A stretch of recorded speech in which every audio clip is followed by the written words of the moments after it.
So I'm actually a believer in shamanism, which is a belief that everything has a spirit, and that when we die, spirits stay around. And I told this to Shmuley. He said, "Well, you don't have to go to shamanism for this. It's Judaism also." And shamanism takes it further. They say animals have spirits, and I'm a big animal lover, so I'm okay with that. They also say rocks have spirits. That's where I'm kind of all right. Well, pushing it. Yeah.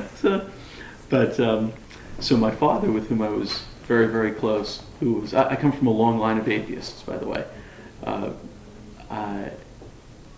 I don't think he was 54 when he had me, and my mother was 37. So I never knew my grandparents except for, but I know my grandparents weren't religious.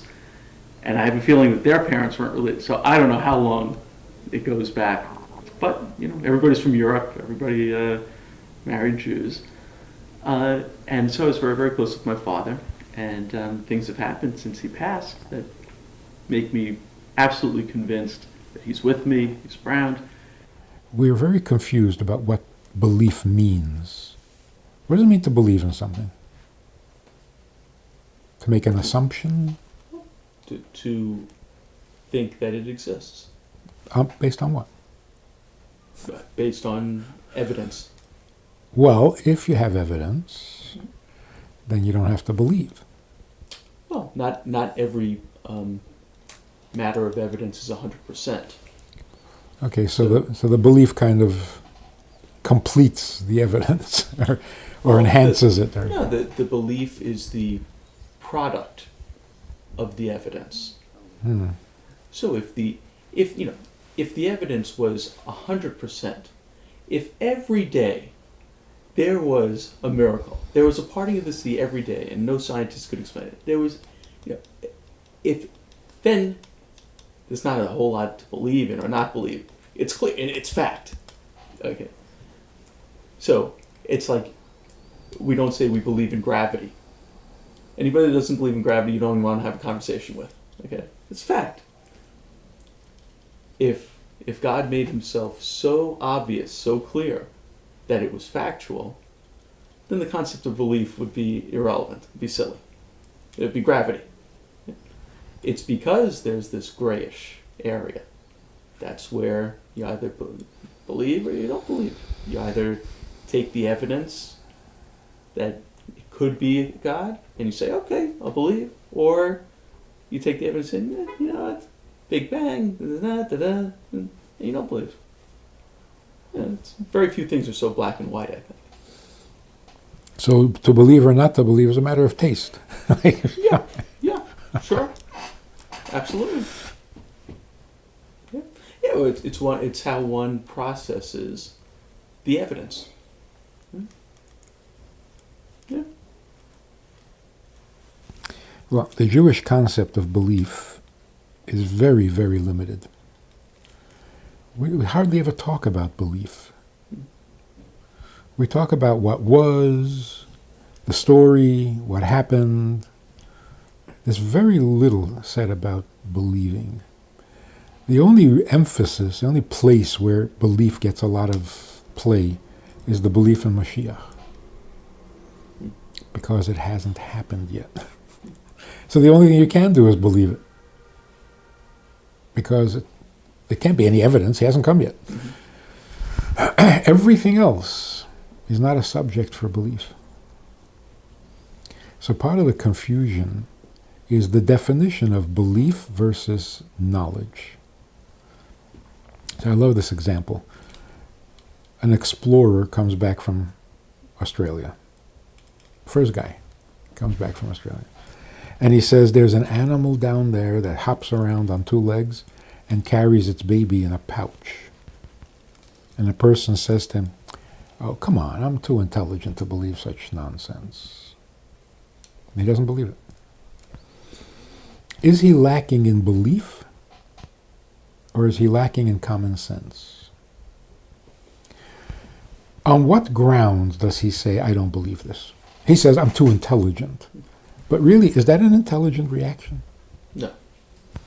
It's not. Because his only objection, his only possible objection is, I never heard of that. Right. I never heard of it, and I don't trust you. Oh, so if I don't trust you, that's personal. Like, have I ever lied to you before? Well, but that's, by saying that I'm too intelligent to believe that, he is basically saying, I don't trust you. But I mean, he's not saying it. He's not Yeah. being nasty. True. He's saying it. True. But he, in essence, he's saying, I don't trust you. Okay, so the first question is, why? On what grounds? Because it sounds too fantastical. Mm-hmm. And the reason it sounds fantastical, I never heard it before. Yeah, it's outside of his realm of experience. Right. So what would the explorer say? The explorer would say, of course you never heard of it before. That's what I get the big bucks for. If I come back and I tell you there's a dog there, I'll lose my job. So the whole point is to discover new things you've never heard before. Isn't that the role of intelligence? Yes. So when the guy says, oh, I don't believe that. Why? Because you never heard it before? That's not an intelligent reaction. Absolutely not. Right. Correct. Yeah. So as a principle, when you hear something you've never heard before, and it doesn't apply, you can't relate it, connect it to anything, do you accept it until proven false? Or do you reject it until proven true? Very good question. The healthy person accepts it. Well, hold on. Let's say somebody tells you something. There's a hell, there's Satan, there's lots of fire and brimstone. He tells the whole Bubameister. Do you accept it? I don't think so. Why not? It doesn't seem reasonable. Nothing is reasonable until you've learned it. Well, but then you're going to end up accepting everything that you don't know about. Right. And that's probably not a terribly healthy and productive way to live a life. By believing everything that you hear, every bit of fake news, every bit. Did Pizzagate happen? All the nonsense with Hillary and this pizza place. No, obviously not. Do I have to get proof? Absolute proof. What makes it obviously not? Because she's not a psychopath. Oh, because you know her. Right? To me, if you have a preponderance of the evidence, Right. okay, and that's enough for me. That's fine. Yeah. If you have even a little bit of reason to doubt, then it's reasonable Then it's reasonable to doubt. doubt. Yeah. Right. So, for example, I say to you, God came down to Mount Sinai 3,000 years ago and gave us the Ten Commandments. Do you have any objection to that? No. Unless you know for a fact that God was in Cleveland that day. God forbid. So if you have conflicting evidence, and of course there's a problem. There's no conflicting evidence. Yeah. It's just completely outside the realm of my familiarity. So yes, I should accept it. It's a whole new piece of information. Well, where things, the pushback that I always feel is this, the story that the world is only 5,000, 700 years old. And that just isn't true. In that case, I have so much evidence. Now, there are very smart, observant people that say, well, you can't treat everything literally. Or a year back then wasn't the same as a year now. Whatever. If that little piece wasn't in there, that would be really good. Because then you wouldn't have to come up with these contort facts and contort science to permit for dinosaurs And well, you still have a problem with evolution. With you know, that man came from apes or monkeys, so that would still be a little bit of an issue. I would love to have a belief that the world is roughly 4.5 billion years old, which, the best science says it is. The universe is 13.5 billion years old, roughly, which it is. And whenever anybody says, well, what happened before then? What happened before the Big Bang?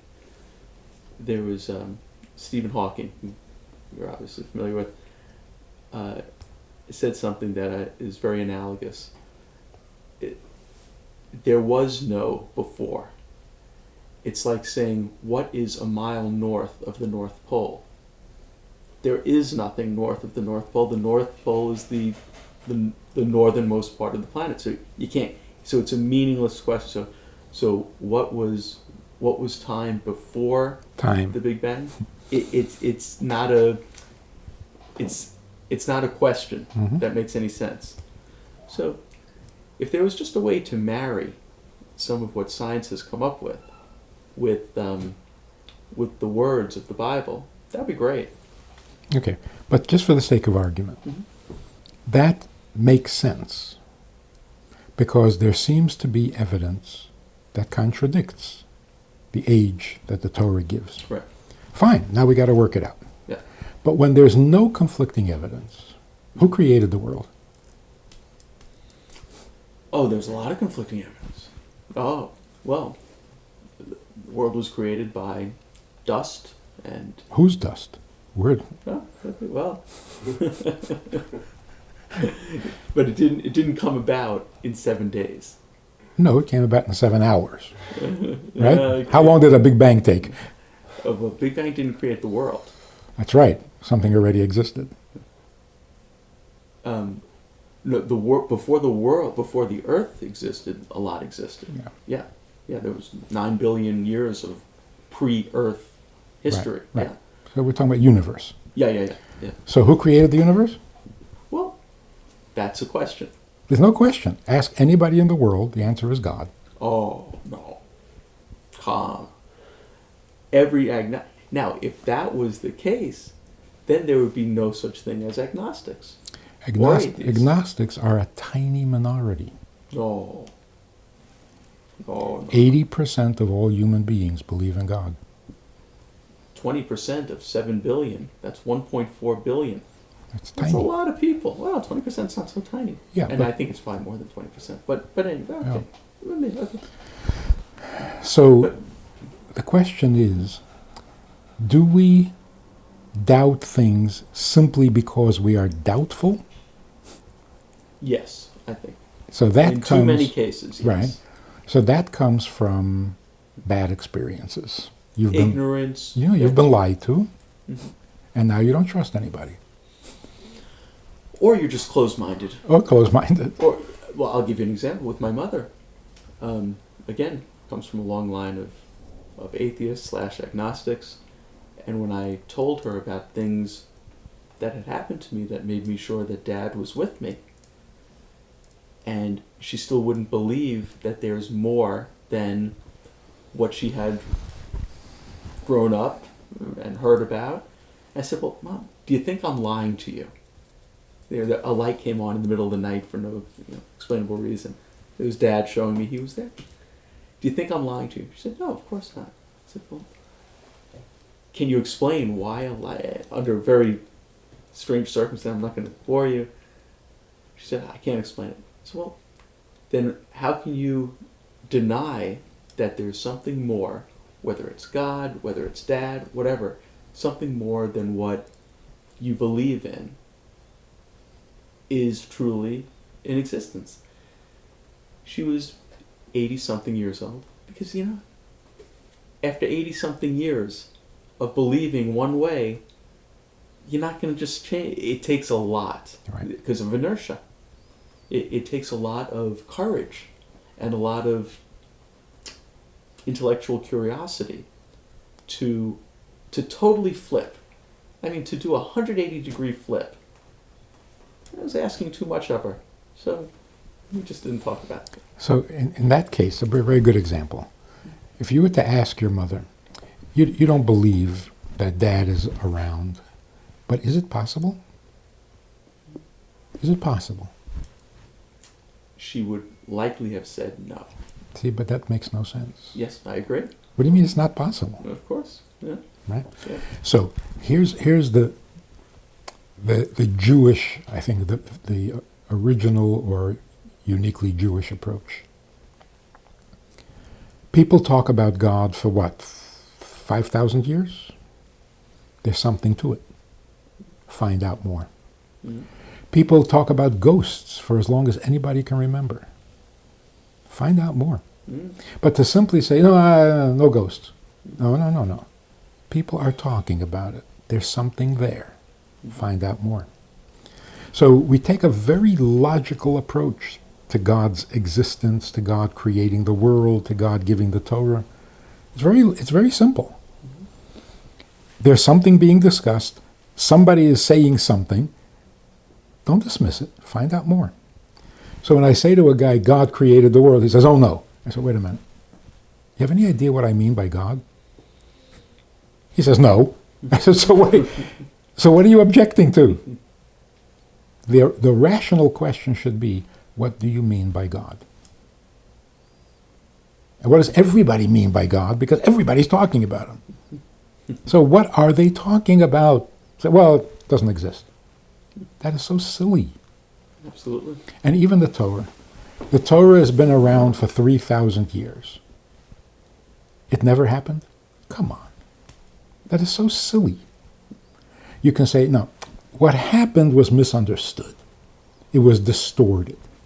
Okay, let's track it down. Find the oldest Torah and see if it's any different than the one we have today. Mm-hmm. That's a logical thing to do. But to say, oh, come on, it never happened. Based on what? So that's close-minded, as you say. Yes. It's simply, I don't want to be disturbed. Yes. I got my mind made up, leave me alone. Mm-hmm. But there's also another, I think, one of the famous atheists, I forget what his name was. He wrote some book, God is not great or something. God is not. Yeah. Whatever. Anyway, when he was being interviewed on one occasion, and he was really being pressed, you don't believe there's any God, no kind of God, nothing at all? And finally he said, look, I don't know. Because it would be as insane to say there's no God as there is to say there is a God. Mm-hmm. All I'm saying is, and this is really a confession of an atheist, he said, look, all I'm saying is, I'm not willing to put all my eggs in one basket. Which means I'm not willing to trust anything that completely. That's not an intelligent opinion. That's a fear. That's an insecurity. I don't follow. Why are you afraid to put all your eggs in one basket? Well, when you say all, go deeper. What do you mean by, so he didn't want to believe. Because Why? Because he didn't want to put all his eggs, I'm not sure I understand. What if I believe completely and I accept it all and then it turns out that it's not true and I've got egg on my face? Well, it doesn't hurt anybody. I know, it's just embarrassing. But he can never be disproved. That's so true. That's true. So there's an insecurity here that makes no sense. No, I think if you're going to say, I believe 100%, I'm sure of it, now you have a dilemma for most people. Now, so I got to keep kosher. I got to do all this. There's a lot of rules here. Mm-hmm. I grew up without rules. I'm an adult. I don't want so many rules. Okay, so you're introducing a whole new argument. Yeah, and I think that's a more valid argument. You would have to be 100% sure to want to uproot a very comfortable lifestyle as an agnostic and go observant. That's, again, not an intelligent argument, It's I don't want to be bothered. Well, no, it's until you believe 100%, you don't want to.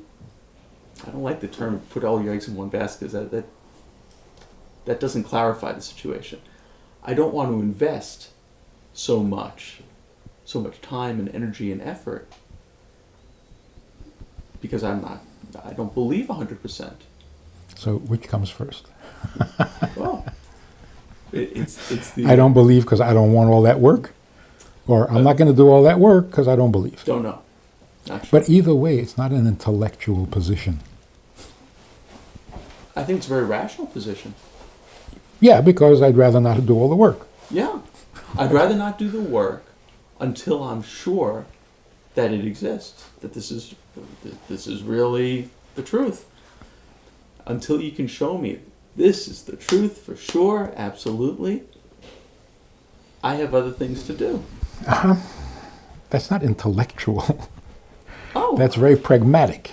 it's pragmatic, and But you see, it's the same thing with marriage. Are you going to devote yourself to your wife before you're absolutely sure that she's the one? well, you're going to say no, that you become absolutely sure she's the one with. Are you ever absolutely sure? No, absolute. Anytime you say absolutely, Mm-hmm. Good enough. Mhm. So I'll do everything I can for her. I don't have to be 100% sure. So the way we relate to God bears a direct resemblance to how we relate in marriage. In fact, in the Jewish concept, our relationship with God is a marriage. And all the same rules apply. And that's why marriage is really like a sacred imitation of God. So let me try this. If we were to ask, why did God create the world? What for? We would run into a problem because anything you say, God created the world for this, for that. If he created the world for this or for that, then he's not perfect. Because if he were perfect, he wouldn't need this or that. I don't follow. God was already perfect before he created the world. Okay. So what did he create it for? Well, I'm not saying I believe that he created the world, but a logical explanation could be that before the world was created, the universe was perfect, and after the world was created, the universe was perfect. So it didn't change the perfection of the universe, it just was and is. Yeah. Doesn't mean that before the earth was created there was imperfection, that he needed to create something else. If you see if you're in Africa, if you love animals, you see a beautiful savanna with 100 of this animal and 100 of that animal, and it looks pretty perfect. If there's 101, is it more perfect? No, it's still perfect. I don't think perfection is quantifiable like that. So the universe before the earth was perfect, the universe after the earth is perfect. But the universe was created. It didn't always exist. Don't know. The universe is, let's say, 14 billion years old, whatever. 14, whatever it is. And again, what was before then? Like Stephen Hawking would say, it's a meaningless question. The meaningless question is time, not mass. We know that no mass existed prior to 16 billion years ago. That's why the origins of the universe is such a big question. Mm-hmm. So if you believe God created the world, it means the universe didn't exist and then God created it. Couldn't the universe exist? Couldn't God create the universe first and then the world later? So could the universe be billions of years old and the Earth be less than that? Right, but regardless of how old it is, Mm-hmm. God created something that didn't exist before. Why? Why not? I reject the concept that it was imperfect. Well, I reject the assuredness that one was perfect and one was imperfect. I think both can be imperfect and both can be perfect. Depends how you view it. Yeah, depends what you mean by imperfect. Yeah. But when you said that God, so I'll play the advocate for God, and that if the universe existed before the Earth, it was perfect. Didn't need the Earth to complete perfection, but it didn't detract from perfection. Just Yeah, but I'm not asking why Earth was created. Why was the universe created? no. When God is there and He is eternal and He is perfect, why is He messing with with creating a world, Creating a universe. a universe? By world, you mean Earth? Yes. Okay.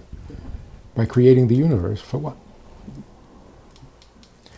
So science tries to figure out how the universe came into being.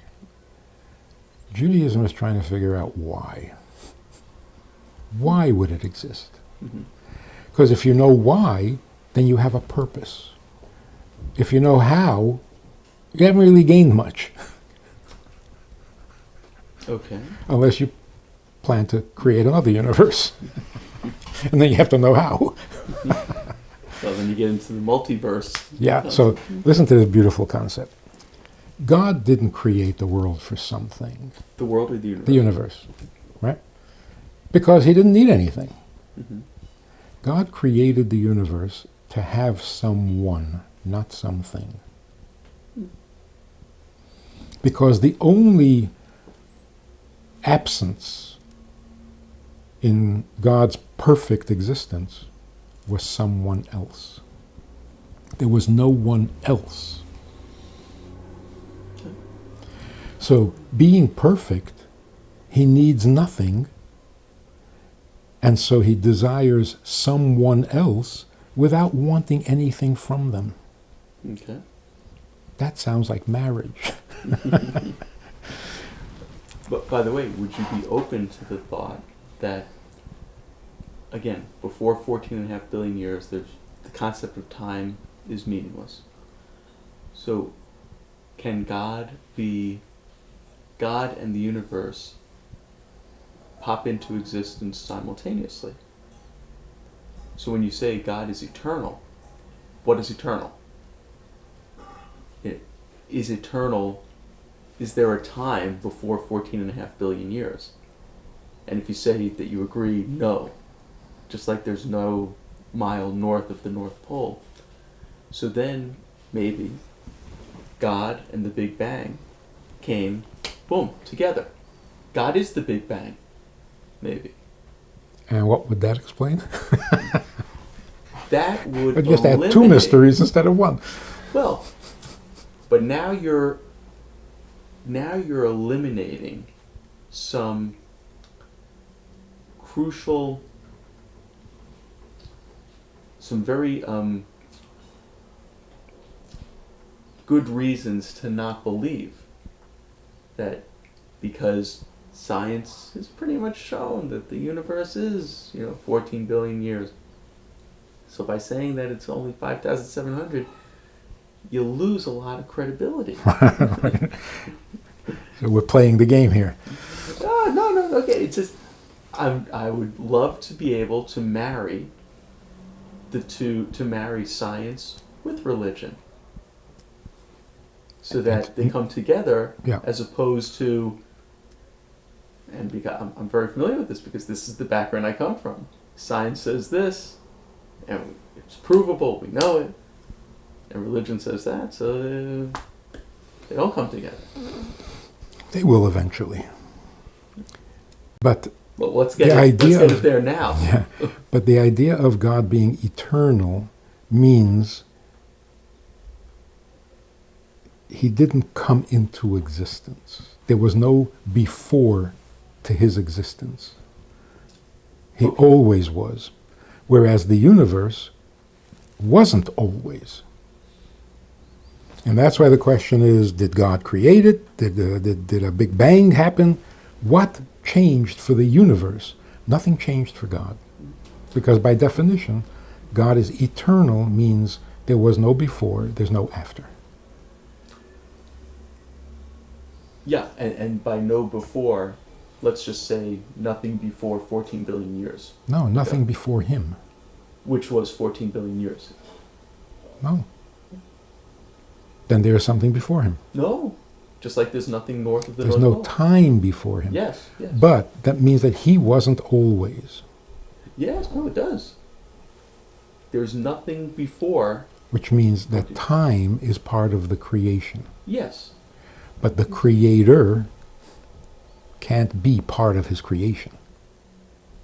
So the creator had to exist in order to create time. Time didn't exist before it was created. Mm-hmm. Stars didn't exist before they were created. Sure. Mass didn't exist before it was created. So God is different because he is not created. There was no before he existed. Mm-hmm. That's what we mean by eternity. Eternal. Okay. So the universe is not eternal. Not by anybody's... Well, if we say that God and the Big Bang, maybe God is the Big Bang. then we still don't know where anything came from. No, but it eliminates this conflict. I understand. You know, But it creates we want other... Mashiach now. I want to marry Now. religion and science now. Yeah. The sooner the better. Yes. The sooner the better. And it will happen pretty soon. Well, Because good, everybody's looking. right. And if you look, you find. So look, going back to the point of our relationship to God is a marriage. He created because alone is not acceptable. This changes everything. We're no longer talking about objects. We're talking about something personal, something subjective. Let me ask you, let me stop you for a moment. So, if God created the earth because he didn't want to be alone, why did he wait so long to create the earth? God has been around for more than 5,700 years, right? So, how long has God been around? Forever. Timeless. Timeless. Okay? A long time before the earth came about and people came about. Why did he wait so long? It's a good question. And that's why we don't think he did. So you're assuming then that God is only 5,700 years old. No, his creation is 57 years old. But he didn't want to be alone. So he was alone for eternity before then. Yes. That's a long time to be alone. Yes. Why did he wait so long?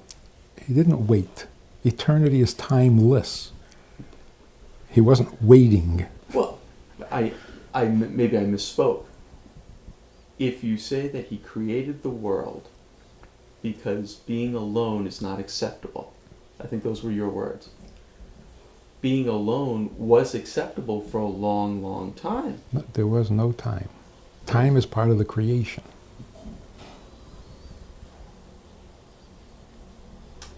Did God exist before 5,700 years ago? Of course.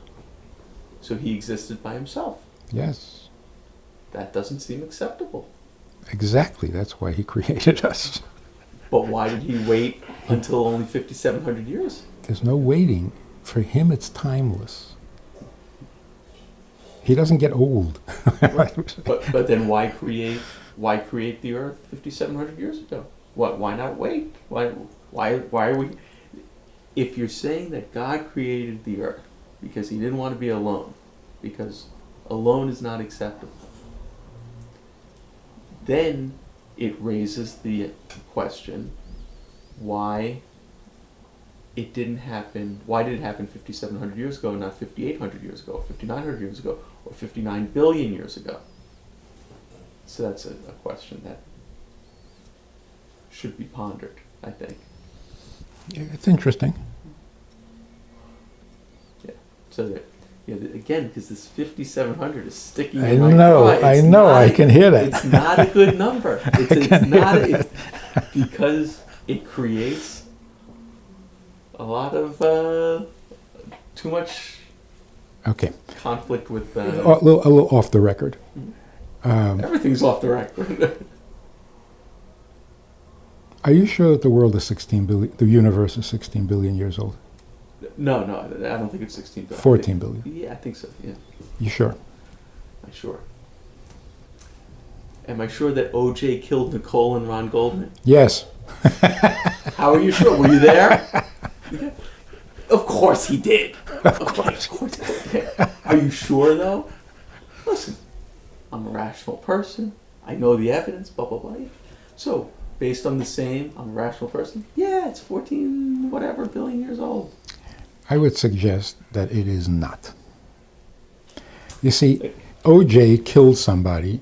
I know what I'm talking about. There's O.J., there's his wife, there's murder, there's a glove, whatever, Yes. right? There's the Honda. But 16 billion years ago, that's nonsense. It's completely unknowable, unreliable. You don't know. You don't know what happened 16 billion years ago. Well, now, Isn't that possible? isn't it possible that we do know what happened? Yeah, but is it also possible that it's just a big mistake? But it's possible that you don't know the science behind it. Whatever the science is, can they be making a mistake? O.J. could have not killed them. Could. Yeah. But that's I didn't realistic. see it. Right, So, right. yeah. But what we're talking about is a knowable, it's a knowable. But yes. 16 billion years ago is it's just a silly number. It doesn't mean anything. No, it's not possible. Of course it's possible. It's possible it's 12 billion. It's possible it's 10 billion.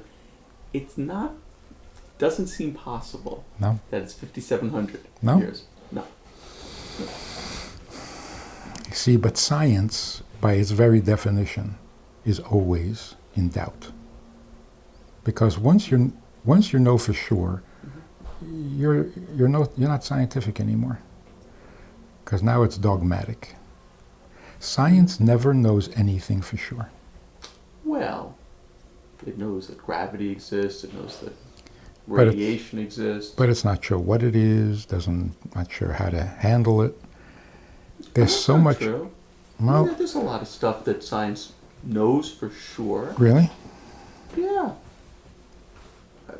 How light refracts, how sound waves travel. There's a whole lot of things that have been proven to the point where it's dogmatic, where there's no question anymore. Gravity.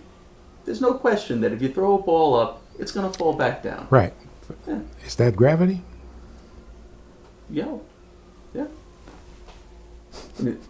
That's gravity. Okay. That's the So- definition of gravity. So Newton said gravity means the pull that a mass has on objects near it. Yes. Einstein says that's baloney. There's no pull. Well, you're talking about now gravitational waves. And the explanation of it has evolved, but the knowledge of it, That things fall? yeah. That's not science. You don't need a scientist to tell you that things fall. Well, it's observation. Yeah. That, And the observation was that the Earth pulls it. Mhm. And that was enough information to get us to the moon. Mhm. And it's still not correct. according to Einstein. And then someday somebody's going to come along and say, Einstein didn't know what he's talking about. I don't think that'll happen. But Really? Yeah. Einstein is the final word? He's so Just because he's Jewish, you're so biased. Yes.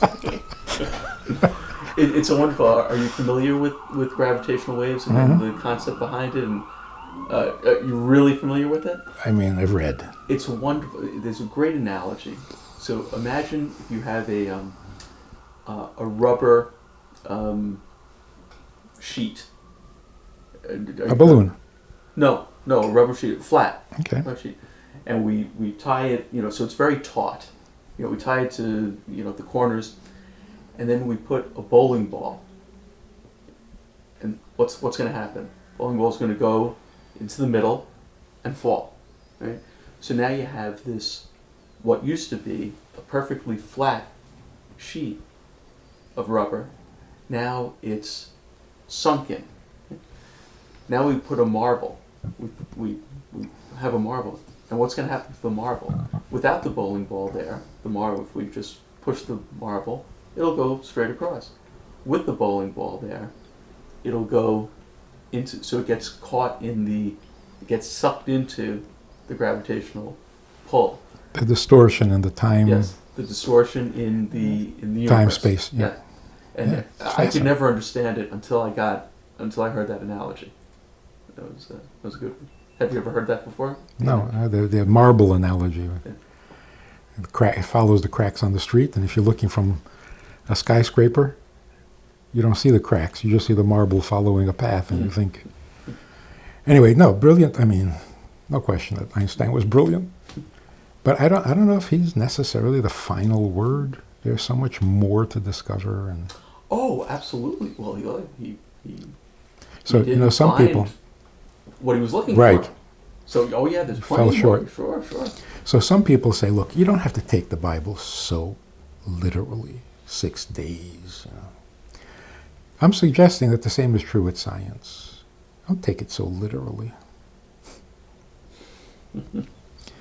16 billion, 14 billion, 12 billion. Don't take it so literally. And if it's off by a billion, so what? It can be off by a billion, and so what?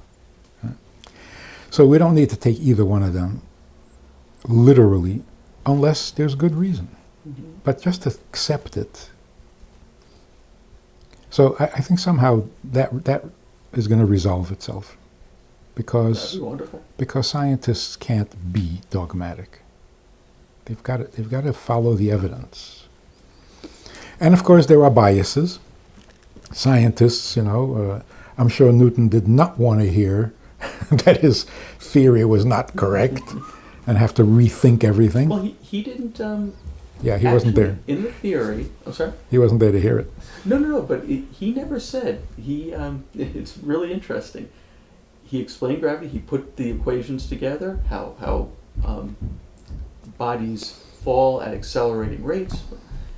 And as for the why, I can't remember exactly. He said, "I will leave it to the reader to conclude why." He punted.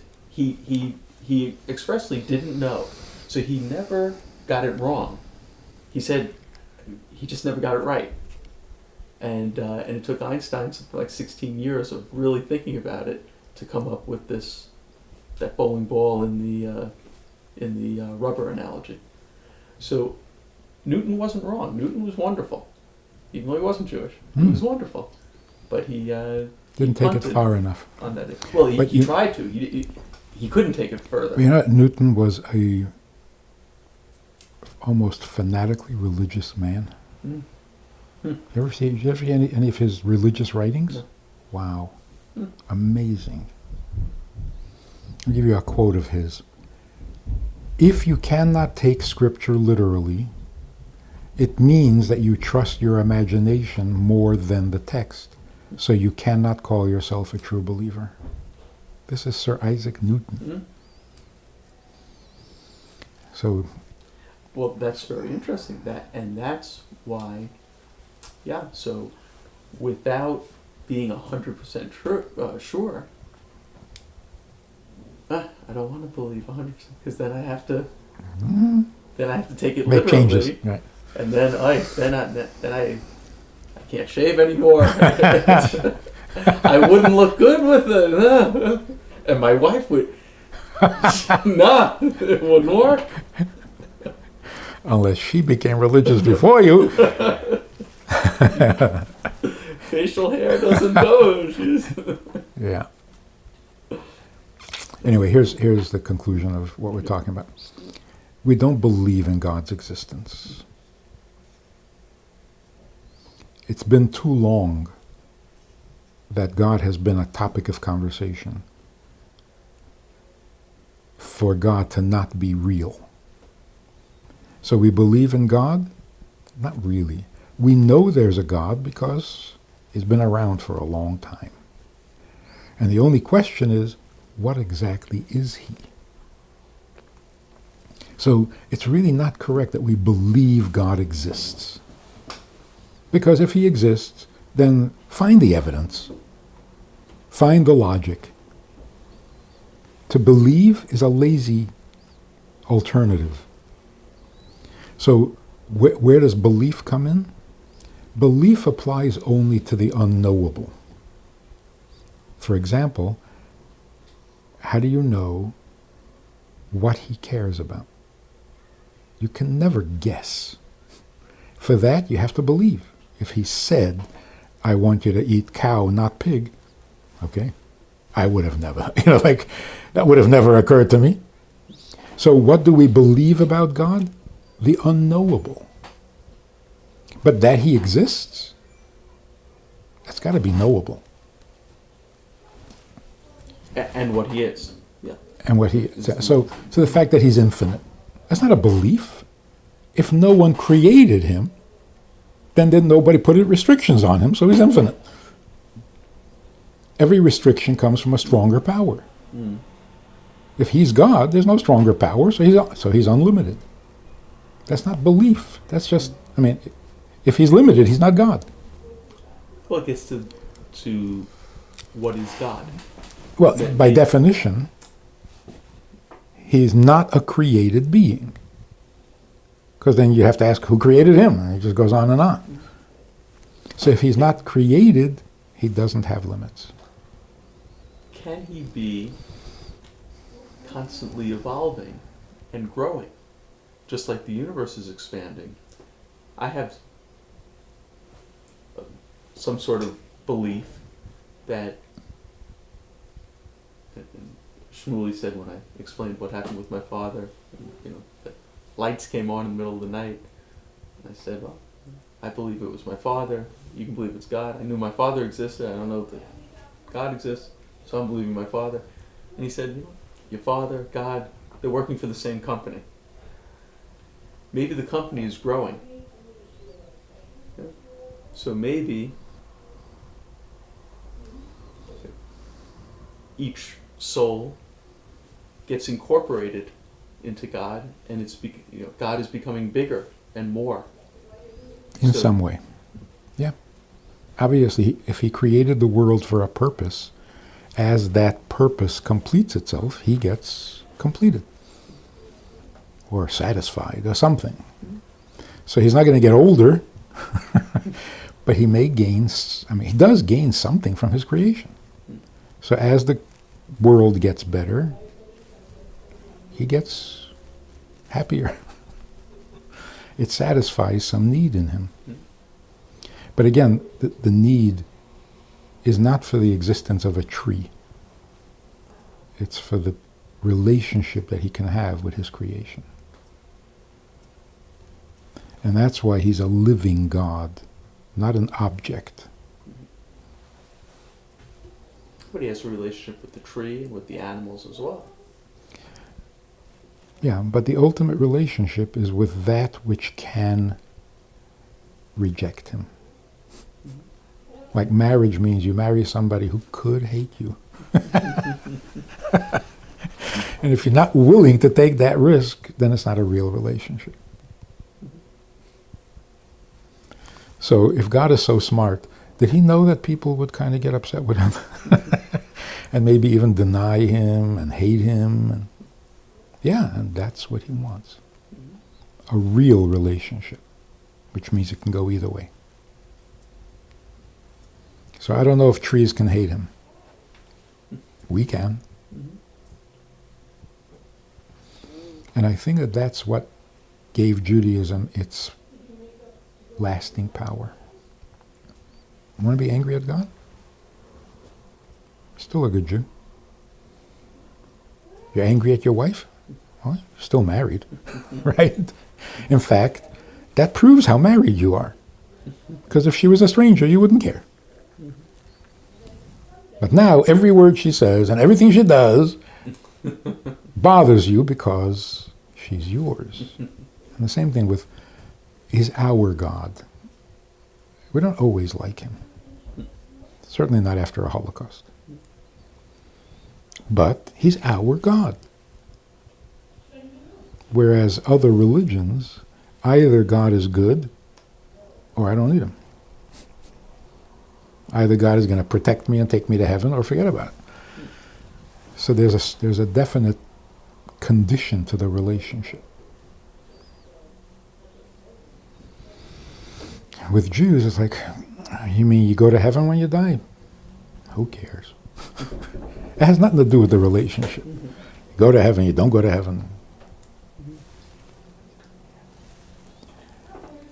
And I think that that's why Judaism is going to outlast what is called religion, because Judaism is not a religion. By definition, a religion means behaving a certain way in order to gain some favor from above.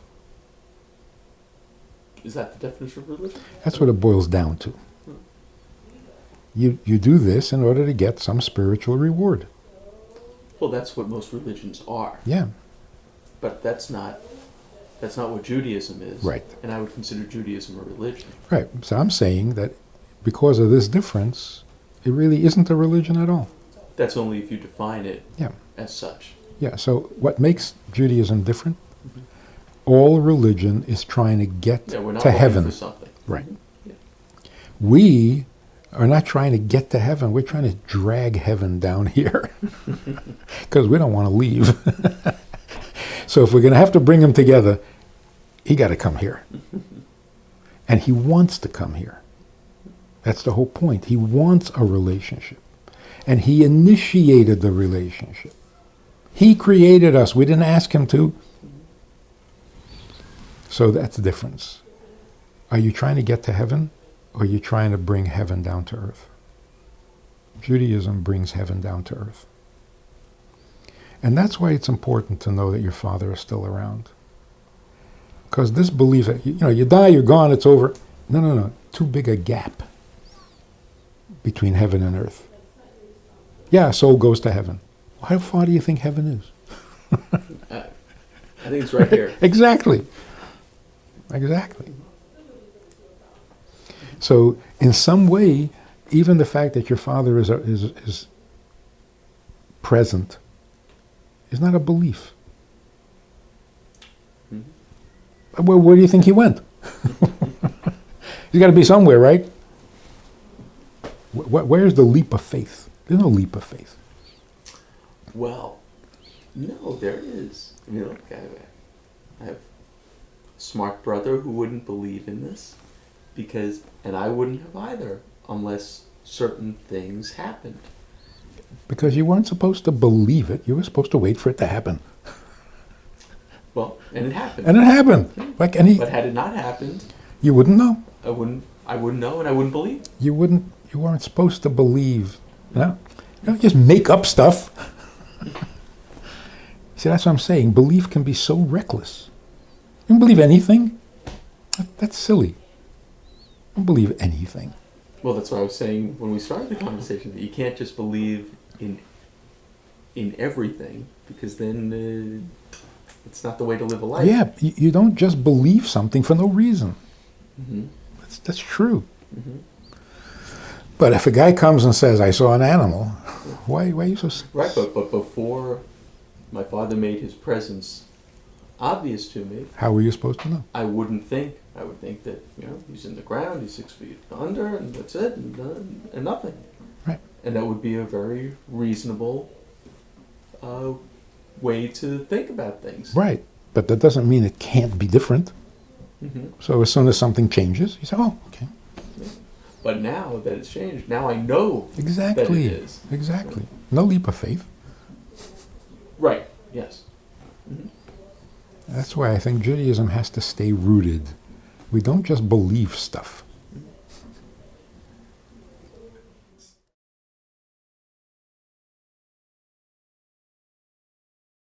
So you've been doing it. I haven't been doing it for my father. I don't know how to wrap tefillin for my father. I do it for me, so Same thing. yeah. Same act. Is there anything to think about different, or to? Yeah, to give him credit. By the way, he never wrapped tefillin. Yeah. But he kept you Jewish. That's a big thing. Married Jewish, kept you Jewish. And the only reason you can put on tefillin is because of him.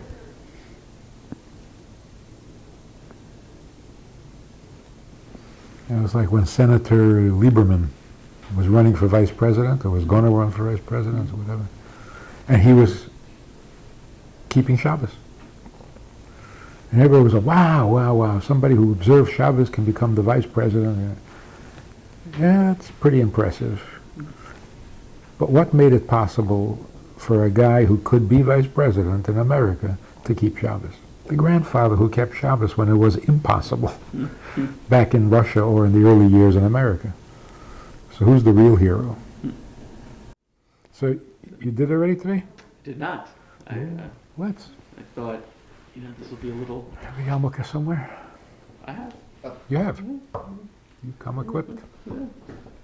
Now, I'm not quite sure that I'm doing it correctly. Now, where did this come from? Shmuley took me to a place somewhere around here. You're left-handed? Yes.